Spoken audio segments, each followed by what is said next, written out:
have to try and get it up and going once again. Yeah, when I had my spin, my first stint as well, you could definitely feel the flat spot of the tires with that sideways sliding. Slight vibration on the wheel all through the rest of the stint, so that's something you don't want if you're still early in your stint, because that means you have to drive with flat spot tires. And it does hamper your ability to take the corners quite substantially, actually.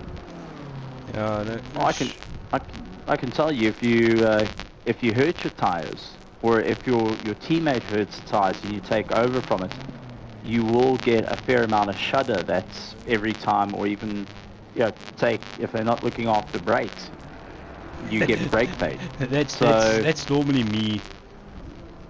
Are you heavy on the brakes? No. Well, we normally. Well, you're the one taking over. You get the used brakes. No, I'm normally the one giving it to Steven.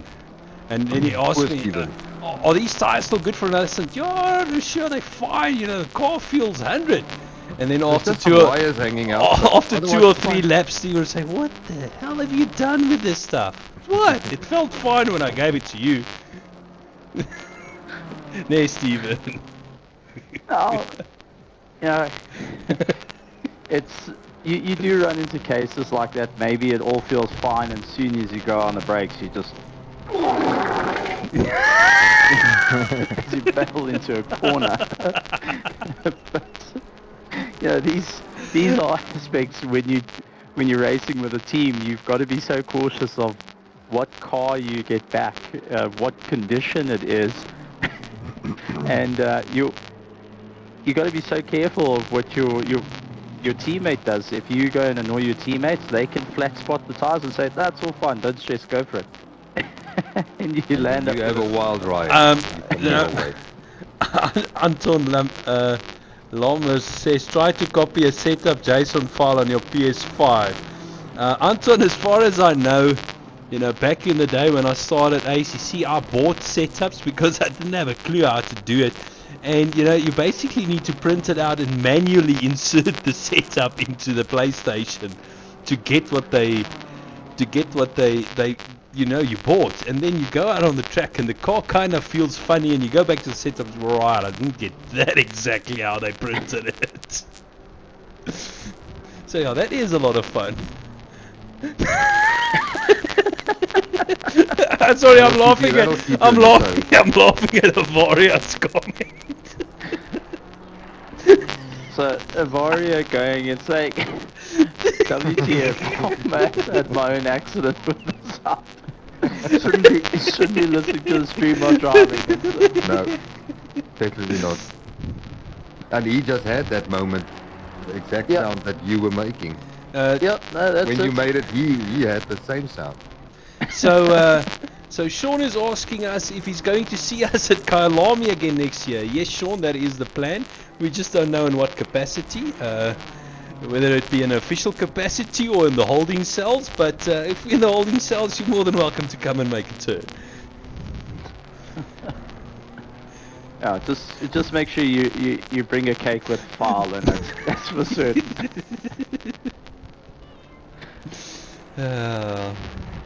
But I think is a very good question. What did we start with on console? What game?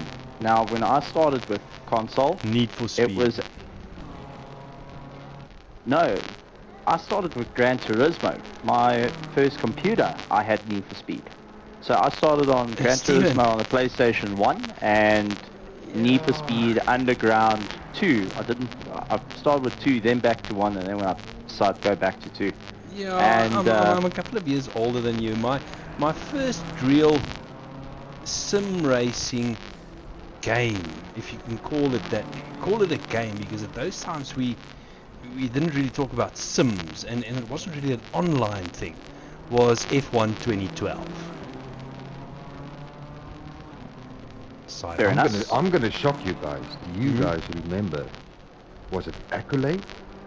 I remember. Oh, but Accolade? that's after Accolade in the mid-90s that we played on PC, that you played on the keyboard.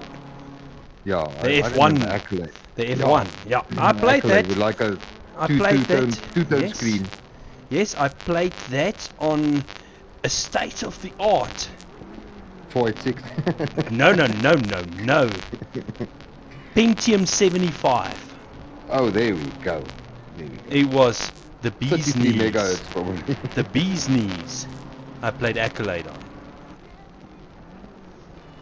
Now, That was If- the first time I ever drove a car around the track, if you could call it. And I watched And the it. track. I watched a video on Facebook the other day about Accolade, and I thought to myself, "Am I that old?" Yes, we are. Yes, we are. if I want to, I'm going to go and talk about the oldest device that I currently own. Mhm. And it's not a PC. It's not a Pentium 3, as Anton Lammers says. My oldest device that currently own that I've done competitive racing on, which is basically two-player, is actually on a Sega Genesis. Wow. With a cartridge, and also the Nintendo 64. And those were the oldest form of competitive racing that I've done, and I'm sure some people have gone to the old cassette days where if it didn't work you just blow on the cassette and try to put it again. If it didn't work you hit it hard enough on the top, then it worked. So we just ask the guys in the comments just to guess Steven's age then. Yes. See what they come up with. Yeah, how old is Stephen Koenig? if he played on those type of things All- competitively, All that I'm that gonna means say means you is, should have been able to walk by then. yeah. So 60, 44. So yeah, we're waiting for a couple more. So we've got 60 and 44. Stephen is 63, 96, 96. 18, 51. Well, I'm Steven, you waiting- have to set the record straight. I'm waiting to see if someone says 69 just for the hell of it at this point. But I'm like, no one's going for the open-ended joke here. Yeah. But all right, well I'm gonna shock it. Tiana's Bertha is actually the closest. 29 years old. There we go. With how many years experience? Alone or with a partner. Like I say, Yes. I'm 21 with 23 years experience. There we go. So it's you're plus that. 21 with how many years experience? As I said, it depends on which side of the coin you're going. But I'm actually 29 years old. Started racing when I was 4 in go-karting. So that was where it all started out for me. But I only started getting into sim racing more competitively in 2020 due to COVID. And much like many others and many of my mates, as soon as the racetracks closed, we then got introduced to your guys' world and got shown, how to do sim racing and how to get absolutely thumped by everyone, that's for certain. But does it help having the real racing background transfer over to sim racing? Does it make you settle in more easily? Honest opinion, no. Yeah. I think there is some characteristics that do carry over, but it really depends on the person. I don't call myself the world's fastest back marker for nothing. This is always a tricky thing for everyone, and it doesn't matter if you're coming from the real world and you can be the best champion in the world. Very few can carry over the skills and adapt as well as what we've seen. I mean, if you take a look, Jordan Sherritt, he's coming from a karting background. He's also gone overseas to race single-seaters in Australia. He's carried over the pace quite well. You've also got the same as like Lyndon Hall, karting background, gets in, and he's carried his skills through. But there's lots of sim racers that have not climbed into a real car that are showing, how to do things. And I think there's a clear definition, a line where the virtual world has its own tricks to the real world. Yeah, absolutely. And that's where the aspect comes in. So that's where I'm leaning. I think that everyone's in a different boat. I do think sim racers have the advantage. You do have those freaks of nature or aliens that are able to just go to the top echelons and somehow find 30 seconds on the rest of the field. So yeah, if I have to talk about going the other way around from a sim to into the real world of things, it's been getting more and more. We're seeing more and more guys land up doing it because of one thing, and that is sim racers are learning how to understand the more technical aspects. They learn how to do all the calculations a lot more than the real race drivers. The real race drivers, not so much. And the setup of the car, and you spoke previously about left foot braking that we do naturally, that a lot of race drivers struggle with, and so forth. Yeah, so I do think that from a sim to going into a real car, there's an easier transition in more of a technical knowledge. So it's like going from theory to practical, instead of going practical to theory. Yeah, and you spoke, I can't remember if it was last night, earlier this morning, we kind of lost track of time. It might have been somewhere between 12 and 2 o'clock this morning. You spoke about the fact, Stephen, that one of the biggest struggles moving from a real race car over to a sim race is you felt disconnected from the car. And that's why you decided, drum roll, that's why you decided to go the virtual reality route, because that felt to you the most natural. You felt more connected to the car than what you felt with screens around. Yeah, and that's a lot of drivers land up with that issue, where you've got to, there's a disconnect.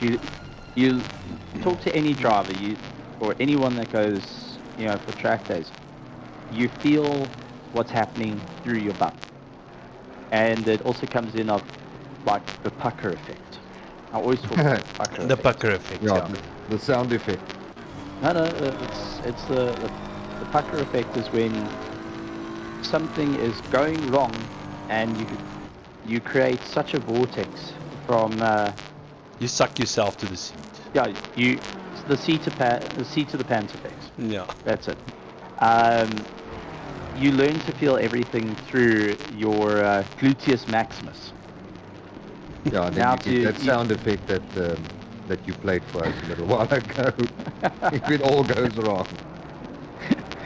But these are things that you learn to feel out, where sim racers learn to visually identify if there's an issue.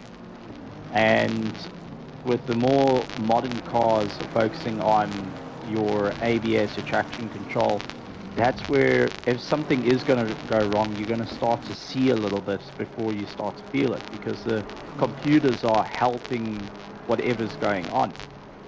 So I do think it's an easier transition into the more modern cars. The sim racers have an easier time, but if you're going into the older spec cars where there's no technical, it's right foot is accelerator, left foot is brake and clutch. You've got an H pattern. That's it. It's just the pure hardcore. It's old school, new school. Easier way of saying it.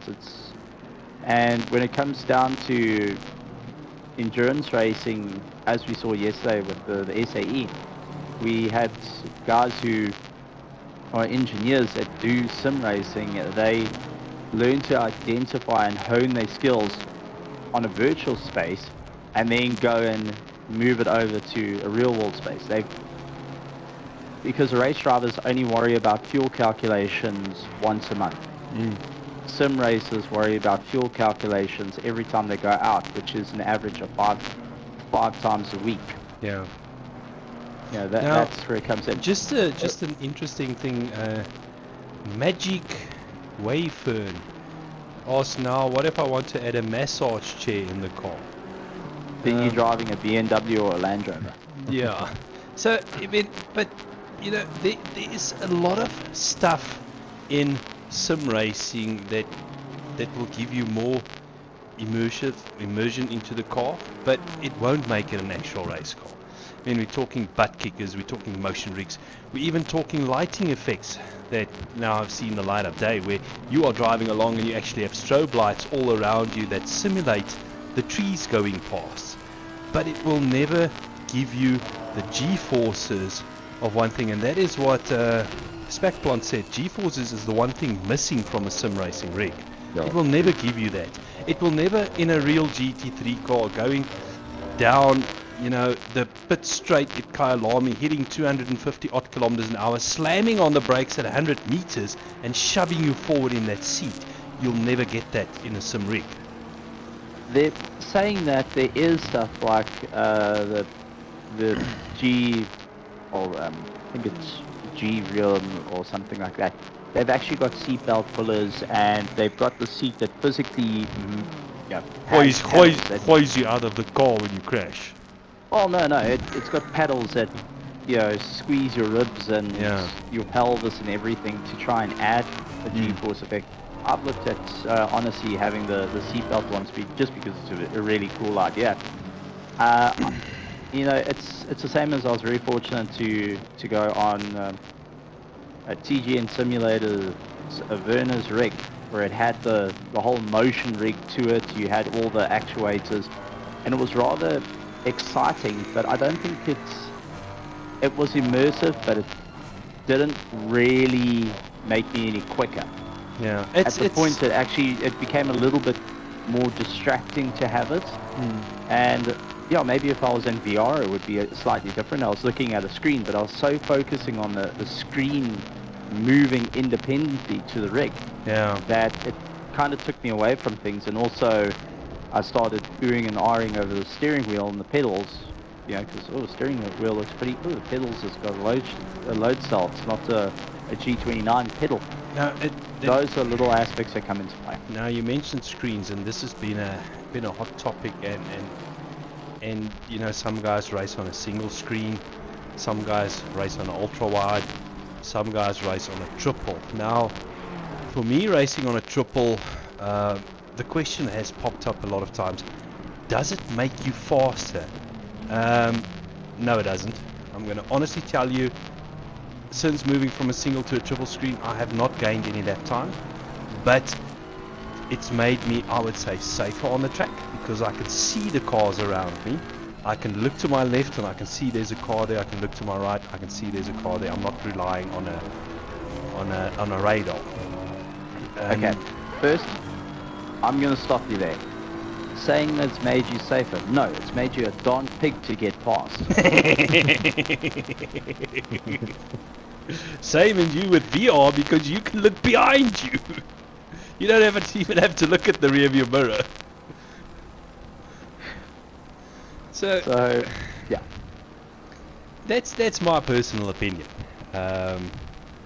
You know, Anton saying optimally the screen should move with a rig. Yes, I've seen rigs like that. Don't know how good it is for the screen though. So vibrations and stuff. Exactly. I mean, the easiest way that was described to me is someone said you hold a baby and shake him and see if the baby feels fine afterwards, or whether you're gonna have an exciting time.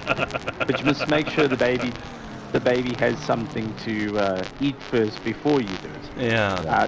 Don't shake too hard, but just a little bit, and see how that all works out. You might just get a knock on the door as well and say, but that's the easiest way of saying. We had complaints from the neighbor, Mr. Klinik, that there's a baby screaming. I'm just checking my motion rig. Anton saying, true, but if you could afford that setup, then screens can be disposable. It's true, no. Anton, but I'm agreeing with Steven on this one. If you want that full motion setup, do it in VR. That you've got the headset on. I've driven Steven's VR setup. It felt absolutely weird the first couple of laps, and then all of a sudden it started feeling natural to me. It started feeling like I'm sitting in the car, I can look around, I can look at my rearview mirrors, and then I also found out what Steven talked about. You're sitting in the car and there's this big red button. I wonder what this thing does, and then I got frustrated because I can't press the button to see what it does, but it's there, it's right there, but what does it do? I've hurt myself trying to go for a button and putting my finger in the gear lever off to the side, because you kind of forget about it. You kind of forget about it after a last race. But yeah, when you talk about you can afford, screens breaking if you've got a full immersion rig and all that. No, you don't, because you've blown your entire budget on the immersion rig that you're currently having 2-minute noodles in the pot for the last couple of years. No, but at the end of the day, a lot of this stuff is immersive, but it doesn't necessarily make you quicker, because you're sitting there in your full motion rig of 2, 3, 4, 500,000 rand with your direct drive, and then this guy rocks up with a G29 and a plastic chair and a TV screen, and he just creams you around the track. That's true. We spoke about it yesterday as well. Yeah. About the hardware doesn't always make the difference. No, it doesn't. These Some guys just have this raw talent and raw ability just to. I would say guy. there is hardware that have made life easier for me. Pedals, for instance, but that has made life easier for me in the type. Oh, we see Aston Martin again in the wall. Who was that? I am going Gunther Kruger. No, Gunther. I That's the learner Aston. Yeah, it's unfortunate because they're starting to drop back quite a bit now because of these mistakes creeping in during the last 3 or so at the timing hours. sheets, and I saw that there was 3 of them forming a nice little train there with about 1 second between all of them. Unfortunately, the fatigue now starting to kick in more and more and starting to become more and more predominant for everyone. So this is where the race gets a little bit more tricky. Yeah. And I feel that we're in for the long haul now. Well, I just hope there's not any serious damage or so that'll completely make the driving impossible. That's the most important. Just one quick, Arvius says, that's me, I have this insane rig and all my teammates with their G29s and Thrustmasters killed me. That tends to work out that way. But Spec Plant made a comment about tech must not get too expensive, that it excludes 99% of all enthusiasts. That's not very what, true. It is true, but you don't need all that tech to do sim racing. You don't need it. Many people think it's very expensive, but if you just start small, just get yourself in and then grow it from there. And that's very much what I've been doing over the last couple of years. I started on console with a television, and I'm going to be open and honest with you guys. When I started sim racing back in the day, competitively online on console, I was driving with a Thrustmaster T80. Didn't even have force feedback on it. Well, respect for you then. And then I went to a Logitech G29. So it doesn't have to cost you an arm and a leg, and a lot of guys, look, if the guy wants to spend 300,000-400,000 rand on his rig, let him do it. But you can race with him with call it a 10 to 15,000 rand rig, including PC screen and everything.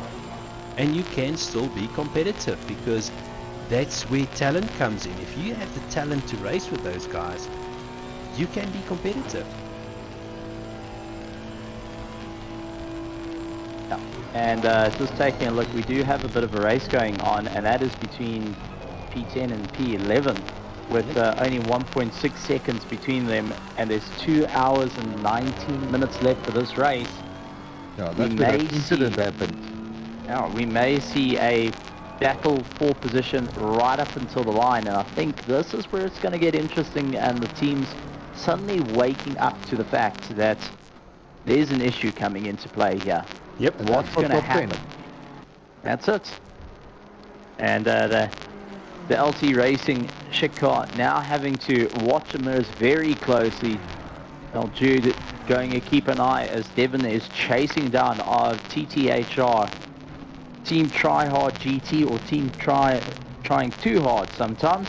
GT going and making their way through, and you can be sure that everyone is focusing on this little battle and how close they are for the top 10. And it's amazing the clawback at this point for the TTHR team to catch up to the Schick Racing car and to go for possibly a position change here. It does look like Drew's been told to go and wind it up a bit more, heading into nearly a 2-second gap, hoping to try pull away. But now what is that doing to the fuel usage? These are going to be the things to worry about as time goes on. How much fuel you're using? Is it knocking off your plan? And, well, who's going to be able to carry it to the line? Because who's got enough left in the tank to claw their way right to the top and really do everything that they can to hold the position? Absolutely, Stephen. Now, as the time's running out, you know, we spoke about it a little bit earlier around the 4-hour mark. We now at 2 hours and 17 minutes. So these guys will now frantically start working out how many pit stops do they need to the end of the race. And we spoke about it earlier, that dreaded splash and dash on Spa. Is that a possibility for some of the guys, and how are they going to go about trying to eliminate it to save that extra pit stop before the end of the race? Because you've got knowledge about your competition now. You know when they are pitting, so, and you can work that out. What's the maximum stint they can do or roughly can do on a full tank of fuel? And you know, the guys that have done these type of racings, it doesn't necessarily have to be a 24-hour race. It can be any type of endurance racing. You know, as soon as you start nearing the end of the race, you know, you start working out on what position you are and what position is possible by the end of the race if you do a couple of things differently. Go and try and suss out your competition and hope that just maybe you got it enough to get past, and if you're going to be close enough to go for it. And I'm just taking a look, since I joined the server, that LTR car has done 2 pit stops, where Devon in the team Tryhard has done 1 pit stop. So that really shows what the LTR car is trying to do. Trying to overcut him a little bit here, or undercut, where Devon and team Tryhard are hoping to just go on the overcut. Let's see which of the strategies is going to work. It's going to be a rough one. Who's got fresher tires, I think, is going to be the question that comes into play. It does look like the LT Racing Schick car starting to open up that gap more and more and dialing it up to try and break away. They knew that they had a problem and they needed to get going. So I think this is where we're going to see the race in the long run come into play. And all I can say is both drivers are going to be so cautious riding that very, very fine line to not make a mistake, because it just takes one thing to slide them out into a wall, and that's it, game over. Absolutely. Just one thing, you're talking about strategy, Stephen. I just need to touch on our very own streaming strategy. Time's drawing closer to 10 o'clock, and 10 o'clock we're going to have to do another switch over.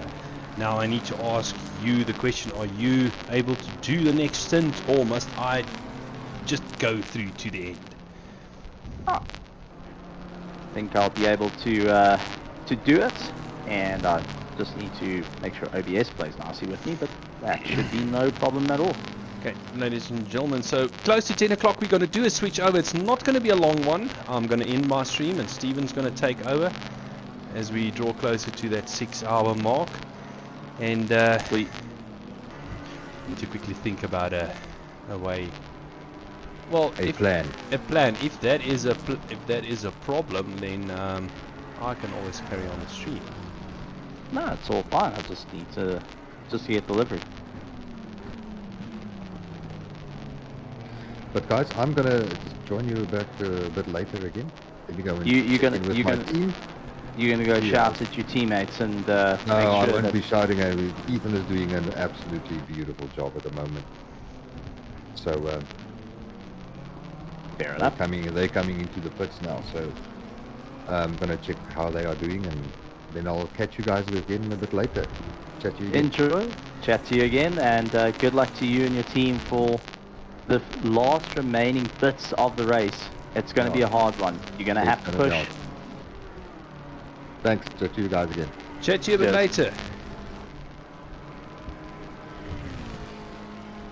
Okay, I now need to quickly get this file to you. Would be appreciated.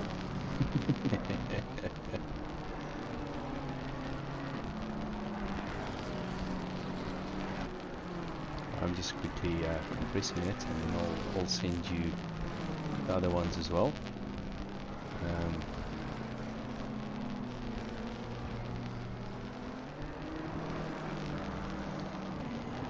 But ladies and gentlemen, it has been a great race so far, and there's still a good amount of cars circulating around the track, hoping to go and see that lovely checkered flag at the end of it. It's going to be a fight right down to the line, and all the drivers are going to have to try and figure out what's going to be needed. The last pit stops are going to be coming in soon, and everyone's going to have to think what's going to be next. Where do they need to make up the time? What needs to be done to go and gain those extra positions? Here for the RaceFace 24-hour at Spa, we'd like to say a big thank you to all our sponsors and to you guys for joining and tuning in with all the fun, all the action. Glad to have you guys around as we draw closer and closer to the end of the spectacular 24-hour. And I've got to say, another successful 24-hour that's been going on. I mean, absolutely. So it's one of those cases. So far, so good, and you know, it's starting to draw to a close. We're sitting at 2 hours and 11 minutes. So you know, not that long to go. Stephen, I have sent it to you. So just confirm if you have it, and I'll just get the other livery of SE through to you as well.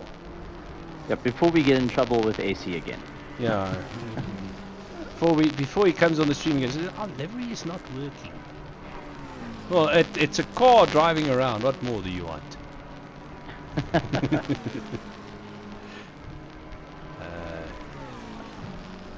Just taking a look. Sorry, I've got doing all sorts of weird and wonderful stuff. Being exciting. Don't seem to have anything as yet. I sent an email. Okay. Yeah. Alright. It's too big. Were you too big? Yeah, No, I think you're over exaggerating there. my files are too big.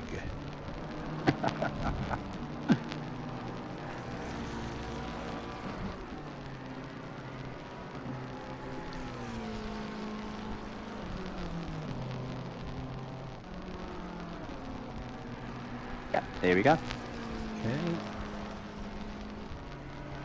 This one I can pop over via Discord, I think.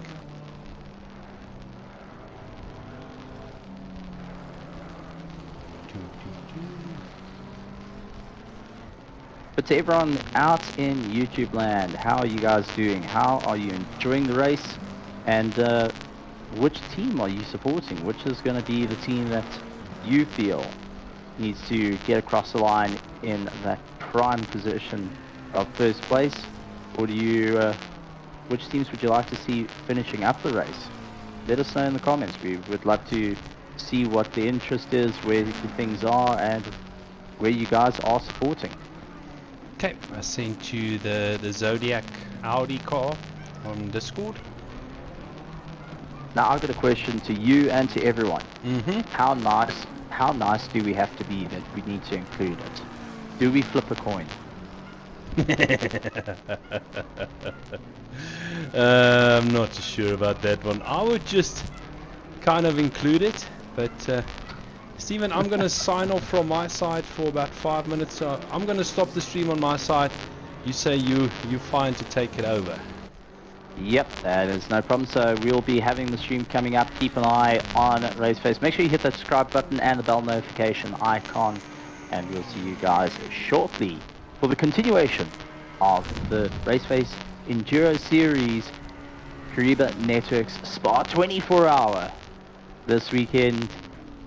And it's going to be one of our final races for 2022 here at RaceFace.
Ladies and gentlemen, boys and girls, welcome to Barcelona in Spain. See, it wasn't Brazil this time. My name is Stephen Koenig, and I am joined in the box by the world's slowest alien, Janneman Price. Janneman, welcome to Spain. A little bit warmer, a little bit more fun, some class act of our GT3 racing, flying all our South Africans over for the Grid Championship, brought to you by Metal State and RaceFace. Hello Steve, good evening everybody. I'm glad you could make it on your flight over from Brazil from last night. Good to be here. You know, if last night was anything to go by, this is going to be one cracker of a race tonight. I mean, we saw excellent racing last night in the sprint race, but this is the main event, the Grid GT3 Championship, and what can I say? Really looking forward to it. Well, you know, there's a simple thing I want to actually employ, which is going back to a place that we used to race from, where we go and acknowledge people first to the chat. And I want to say we've been live for about 2 minutes ago, 3 minutes now, and on Twitch we already had Larissa Hawk and Awkward Panda saying let's go and putting in the hype. So big welcome to you guys, glad to have you guys, consecutive viewers. But now for Barcelona, for all the fun, all the excitement, we're going out on 2 platforms, YouTube on RaceFace.pro and on Twitch for Metal State. But it's going to be an interesting time. We saw guys able to get into the 153, the two, I think 143s. 143s, I do apologize. See, I was thinking of a little bit of a different class, but the 153s, the guys were able to get into it. Let's see what they'll be able to do. As we can see, a little bit of a tandem going on there from Alan Patterson. Just ahead is the likes of his son, Kieran Patterson, as they make their way around the circuit. But going to be a very interesting race around this very tight circuit. It's a mixture of both high-speed corners, and it's also got those very tight corners where you have to try and outbrake the competition, not get caught up and lose too much time.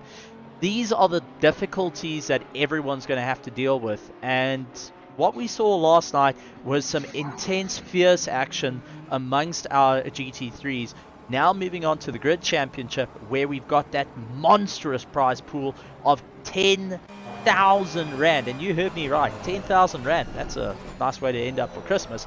These drivers are going to have to really climb up that ladder and push to the limit to see where they will end up by the end of this race, and to try and maximize the championship. Yeah, absolutely. Steve, we mentioned last night that, you know, apart from the long pit straight and maybe, you know, on the back straight, which is not too long, this is not the easiest of passing circuits. And then all the guys proved us wrong, and they just decided, nope, we're going to go 3 wide, and we're going to prove you commentators wrong. So let's see what happens tonight. Now, you mentioned the championship earlier, and let's go quickly have a look at what is going on there, and it's very interesting. Leading the charge, Ryan Ottens from Hybrid Academy Invictus at 127, followed very closely by Cody Sherritt from PWSR Alpha in 121, Morgan McCall from ATK 120, and then 4th place Daniel Rowe from Hybrid Academy Invictus at 99. So very close there, you know, the top 3. It's all to play for, and it's at this stage, you know, it's all anybody's game. Well, taking a look, as soon as Cody Sherritt went for that fastest lap time, Bernard Barkhuizen going out the box 143.542, where Cody Sherritt did a 143.632. So the guys are really putting in those spectacular lap times, hoping to try and claw their way back up the ladder, and it's not going to be an easy fight. The guys are going to have to work incredibly hard to pull it off. Yes, there's, you know, it's at this stage very close at the front. I mean, you see the top 6, top 7 basically separated by less than half a second. The top, we go down at this stage, the top 14 separated by less than a second, but still early days in qualifying. I mean, we just got under 10 minutes to go in this 15-minute session, so things might change. Well, but I think Kieran actually putting a 140. Looking at the championship, he's only lying 15th place after 3 rounds. Do you think he's on a bit of a comeback drive tonight, as we all of a sudden see Daniel Rowe putting in a 143.2? So at this point, I think we're going to start venturing into the 42s. I think he is on a comeback drive. I think they've dialed in that car a little bit. The PWSR team have been working quite furiously to try and get their cars a little bit set up. And especially with the likes of the Hybrid Academy Invictus team, like Daniel Rowe and his teammate, it's really been one to keep an eye out for. Morgan McCall, who has also been on the climb of late, which is absolutely fantastic to see. He's up into 4th place at the moment, hoping to get a little bit quicker and to take the fight back up to the likes of these more mid-engine vehicles. We've got Eric Costain, who is behind Cody Sherritt. Cody Sherritt is actually in 5th place. Eric Costain into 6th place. Jason McGregor down into 7th place at the moment, with the likes of Bago Krobler in 8th. Ethan Lacuna, who's actually a reasonably new driver to the series, so a massive welcome to Ethan. Glad to have you around and making an impact, getting into the top 10 at the moment with a very impressive time. Well, he's just hit the top 10 as Bago Krobler has gotten a little bit more pace, and so has the likes of looks like pretty much everyone. Tristan de Norbrigge moving his way up, but a 143.8, newer driver, keeping ahead of the more experienced ACC RaceFace drivers. So the Grid Championship starting to get people out the woodwork, getting people interested to come and enjoy, come and have a bit of fun and try out the hand and climbing up that ladder. Yeah, it's one way to, just arrive and say, how's it, everybody? Let me just quickly step into the top 10 here. As I said, there's one way of doing it. Stephen, just quickly going back. Daniel Rowe currently at 143.2. After we saw a big dominance from Daniel Rowe last season through the latter part of the season, he has also, kind of struggled this season at the beginning. At this stage, only sitting 4th in the championship. So him together with Kieran, they've got something to prove here tonight that, they are also not out of this championship. I think it's now down into the strategy. Daniel has got the pace to really climb up through the ranks, much like Kieran. But the strategy and a bit of Lady Luck not being in the pits, but Murphy's Law being in the pits, going and changing it up. Bago Krobler has been making an impact with his Aston Martin for the Hybrid Academy Domination team. Kieran Patterson hoping to do a little bit better, as we saw at the likes of Paul Ricard. There was unfortunate contact that threw him way down the order, and he clawed his way back up slowly but surely to get himself some points, but that affected his championship. Here at Barcelona, it's a push on the reset button and get back into a bit of fun. Bernard Barkhuizen for the KSR team also been doing really well, been focusing on a great charge to move himself up through the field, has been working on consistent lap times, and that's what he's been doing in practice. We've been keeping an eye on him in practice, lap after lap. These drivers have been spending more and more time in the sim, not hot lapping, but physically going and racing one another to try and get better in side-by-side racing. I think that's where it's changed. It's gone from just your normal track day to the likes of your hard, close racing. Yeah, exactly. And we need to keep in mind, after tonight, championship's only halfway. 4 races done, 4 to go. So there's still a lot that can change in this championship, and any one of, I would say, top 5, top 6 in the championship can still, in the latter parts of this championship, step to the front. Just a quick shout out, YouTube, Robert Wentworth saying, how's it, guys? If I'm not mistaken, Robert is Ryan Otten's crew chief. He'll be telling him when to pit through YouTube tonight again. Robert's got a direct phone call, it's you just go and call in onto the car, a little bit of a bit of Bottas, it's James moment might come into play there. So what I'll do is I'll keep an eye on the YouTube, I'll letting you know when Ryan Ottens will be pitting and when he'll be putting on tires and fueling and that type of thing. I'll take a look at Aiden Russell in the Project Vapor Aston Martin. Beautiful livery, having the little rose, and looks absolutely fresh, but can have a thorn to it if you try and get past him. He's looking to make an impact. We're having a bit of a chat to the guys. They really want to step it up for Barcelona, knowing that it's the 4th race in the season. We've got 8 races to make an impact here. And to let everyone know, this is our pro class. We do have a Pro-Am, we have an Am class, we have a Gold and a Silver. All of them racing simultaneously on different servers, but that really shows how full the racing is to have these monstrous grids. I mean, at the moment we've got 26 cars. Yes, we do have load shedding in some areas, but 26 cars all duking out for that monster of a prize pool. It's going to be fantastic. Yeah, as you said, you know, there's still a lot of other racing going on tonight that we're not even seeing. This is just the Pro Division, and I've said it before, I'm going to say it again, I'm really looking forward to what's going to go on tonight. A very different, it's an hour, 20-minute race. There's 2 pit stops that needs to be made. Now, Stephen, we're gonna start guessing here again. Who's gonna pit early? Who's gonna leave it out late? Who's gonna play it safe and, you know, divide it into 3 equal-ish portions? Well, I don't know what you think. Well, taking a look, Ryan Ottens, who is currently putting in the fastest deltas, he's down in 14th place.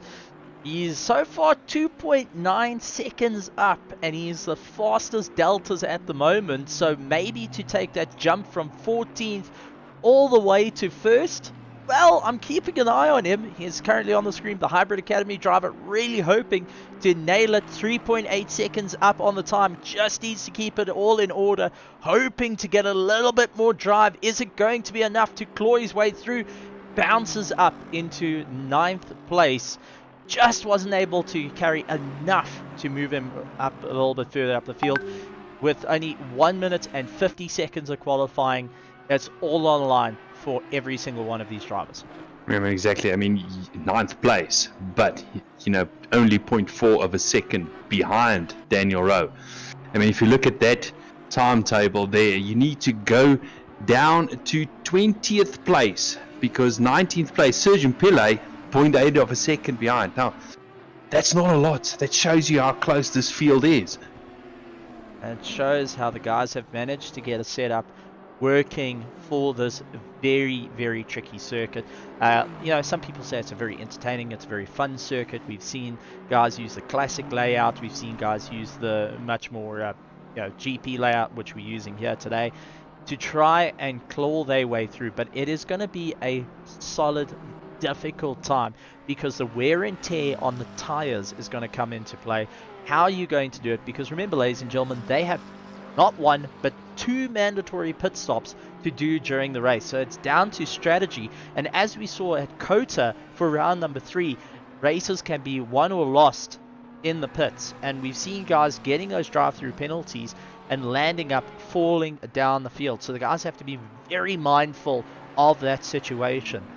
We saw the likes of Ryan Ottens getting first place for the last race, Cody Sherritt getting second place, Bernard Barkhuizen unfortunately suffering a 20-second penalty, dropped him down into 4th place, and that allowed Morgan McCall to finish up in 3rd place. And that's how quickly it can change even after the race. So if you want to keep an eye on the championship, you're gonna have to go to the website, see on RaceFace.pro where everyone is, or even get in touch with the guys at Metal State. And if you want to be a part of this, well, it's open. The door's open. Allow the guys to come through. You want to come racing? As we've seen with Ethan, he's more than happy to come jumping through and be part of the action right here tonight. And just taking a look at who's through the field, Daniel Rowe still leading out. There's no time left on the clock. He's got a bit of time to go. Bago Krobler coming across the line, not able to get ahead of Daniel Rowe. So Bago in 2nd place, Cody Sherritt into 3rd, Tristan de Notbrugge in 4th place, 5th place, currently Kieran Patterson. Yeah, exactly, Steve. As time has run out, you mentioned, just quickly going back to it, you mentioned strategy, pit stops. Now, especially those left front tires are going to take a huge knock around the circuit.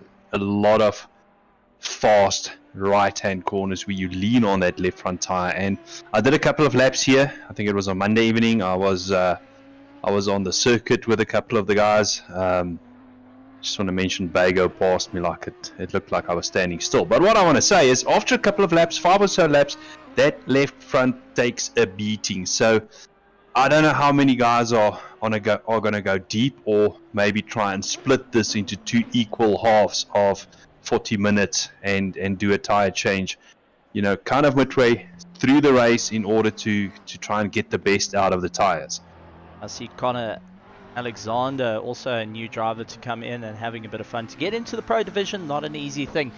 Big shout out to Signal Note for going on Twitch and just showing up that leaderboard for anyone that wants to keep an eye on it on Twitch as we start moving over for our race. We'll be back after this advert.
And we are back, ladies and gentlemen. And Janneman, take us through the field. Right, tonight Daniel Rowe will be starting in pole position, followed by Bego Grobler, Cody Sherritt third, Tristan de Nobrega fourth place, Kieran Patterson making out in fifth place, then Bernard Barkhuizen in sixth, Morgan McCall seventh, Jason McGregor in eighth place. Then we got Eric Kirstein in ninth. Rounding out the top 10, we've got Mac van der Merwe. Then we go 11th place, Henk van Wyk, Christian de Ploy in 12th, Lecuno in 13th place, and Steve, I believe that is his first race. Heineke Meyer we've got in 14th, Renner 15th, Sergeant Pillay 16th place, then Van der Westhuizen 17th, 18th place Fenter, then Aiden Russell 19th place, Dean Cabassa running out the top 20, then Glashkin 21st, and Kubi 22nd, Soradio 23rd place. Alan Patterson starting in 24th, maybe further down than what he wanted to. Manuel 25th, Alexander 26th, and then Ryan Ottens all the way back in 27th place. So he's got it all to do tonight as they start the short formation lap. Only 3-4 corners to go. Then they'll be hitting that start-finish line, and we will go racing, Steve. Well, Ryan Ottens was originally a little bit higher, but it looks like he disconnected and unfortunately dropped him down the order. And let's see how he's going to be able to do. Frustration live. But ladies and gentlemen, lining up on line 70 kilometers now, no faster than that. Otherwise, you're going to score a jump start. All on the line as we keep an eye on our fourth place. That's Tristan de Nobrega of the RDSA, hoping to get the jump up on everyone. Gets on the throttle, accelerating down. You can see all scuffling for position, but it looks like Daniel Rowe going to the middle of the circuit, trying to defend a little bit. Bago up into second place, looking to go 3 wide is Cody Sherritt. Kieran Patterson trying to get a little bit closer there, but it looks like Tristan making a move up into second place as they get through cleanly through turn number 1. Oh, that's Henry Mayer that's actually gone out and had unfortunate contact. Oh, Morgan McCall being part of that as well, landing up with a bit of contact as everyone is trying their best to keep up the move as they claw their way through. Mac van der Merwe battling it out for fourth place, going and managing to get by, but he is getting chased down by Eric Kirstein. And he's got Gideon Reyna right behind him in the Audi, trying to chase him down. Sujin Pillay having Bego Grobler coming past. Kieran Patterson trying to claw his way back up to the field after a bit of a start.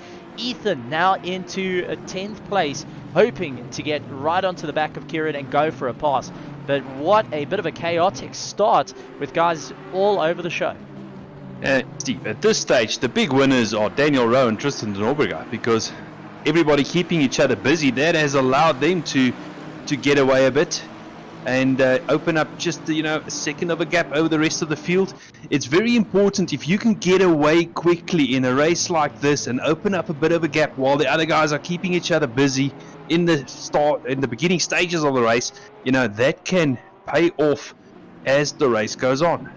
As we can see, Connor in a little bit of a battle of his own, trying to get past Nkube as they move their way through the field. A little bit closer to the front, take a look. RDSA, Spirit Invest, Tristan de Norbriga going after Daniel Rowe. Two drivers that have been racing in the real world and in the virtual world, now ready to slug it out against one another here at Barcelona, down into turn one. It does look like that likes of Daniel Rowe just not able to get as much of a drive as he wanted to pull away from the field. Bernard Barkhuizen in a bit of a battle with Kieran Patterson. Kieran up on the inside, making it stick as he goes by. Bernard trying his luck to go around him, but it's turning into a monstrous battle between these two.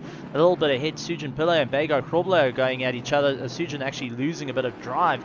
Bago getting onto the back of Gideon Rayner as they look to try and claw their way around the circuit. Every single one of the drivers just jostling it out. But at the back here, Morgan McCall, who was part of an unfortunate incident. Oh, one of the cars actually going. That's Aiden Russell, who goes tumbling down, just getting a little bit sideways and falls down the field. But Morgan McCall, who was part of that initial incident, now trying to claw his way back up through the field. His teammate Christian Deploy was pulling him along, but that all changed as time went on. Now, at this stage, Alexander putting in the fastest lap, but, still early stages. People are tussling it out. Steve, the question I want to ask, Morgan being involved in that early incident, do you think that's going to change strategy a bit and maybe make him think about, maybe it's a good idea to do an early pit stop, try and get some clear air? Honestly, I don't think it's going to be too much of a change at the moment. It was early enough in the race. He hasn't lost too much time. He's still got a little bit of movement. So I don't think it's done yet. I think that they can keep to their initial strategy, as we see Cody Sherritt putting in that 144, going and really putting in some hard work there. I don't think it's too early in the strategy to land up with a problem as yet. I suppose it's also a case of he'll have a look and see how much running in further down the field is influencing his lap times.